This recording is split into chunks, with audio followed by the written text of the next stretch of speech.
Благодаря деген сөз кыргызчада бул жардамы менен, шарапаты менен, аркасы менен деп айтабыз го. Бирөөнүн аркасы менен мен ийгиликке жеттим. Бирөөнүн шарапаты менен, бирөөнүн көлөкөсүндө ушинтип ийгиликке жеттим, же болбосо ушинтип жашап жатам дегендей сүйлөмдөрдү айтабыз. Благодаря деген сөз өзү бул көбүнчө себеп үчүн колдонулат. Биринчиси себеп үчүн, негизинден келип чыккан нерсеге айтылат. Благодаря. Я мен айтып, благодаря. Маанисин айтып атам.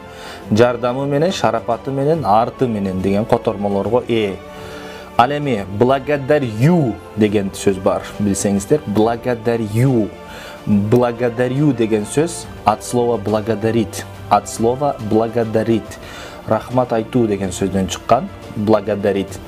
Я благодарю деген сөздө благодарю десе рахмат айтам, разымын дегендей да.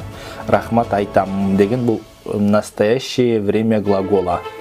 Бул этиштин учур чагы. Благодарю ю менен аяктаса. Ал эми благодаря болгон болсо, благодаря болсо, бул жардамы менен, шарапаты менен